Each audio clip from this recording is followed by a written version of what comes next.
জানতেছেন, আমার 2 থেকে 2.5 লাখ টাকার গহনা আছে, তাহলে কি জাকাত দিতে হবে? শুধু স্বর্ণ যদি থাকে 7.5 ভরির নিচে থাকলে জাকাত দিতে হবে না। স্বর্ণের সাথে টাকা থাকলে দুইটা মিলিয়ে রূপার যে নেসাব 52.5 তোলা হয়ে গেলে জাকাত দিতে হবে।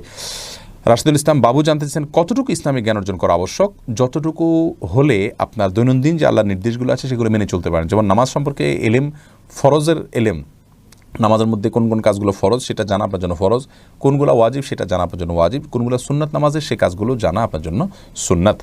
তেমনিভাবে আপনি ব্যবসা করতে যাবেন, ব্যবসার ভিতরে হালাল কোনটা হারাম কোনটা এটা জানা আপনার জন্য ওয়াজিব। লেনদেন করবেন, সেখানে হালাল হারাম জানা ওয়াজিব। যখন যে জিনিসটির মুখোমুখি হবেন সেই বিষয় সম্পর্কিত কোরআন হাদিসের ইলম অর্জন করা, ফরজ ইলম অর্জন করা আপনার জন্য ফরজ হবে, নফল ইলম জানা আপনার জন্য নফল হবে। এই জন্য আরবিতে একটি প্রবাদ আছে, আফজালুল ইলমি ইলমুল হাল ওয়া আফদালুল আমালি হিফজুল হাল। সবচেয়ে উত্তম ইলম হলো আপনার সময়ের এলিম, আর সবচাইতে উত্তম এলিম, সবচেয়ে উত্তম এলিম হলো যেটা মানুষ পরিস্থিতির মুখোমুখি হয়ে শিখে, সেটা হলো উত্তম এলিম এবং প্রয়োজনীয় এলিম।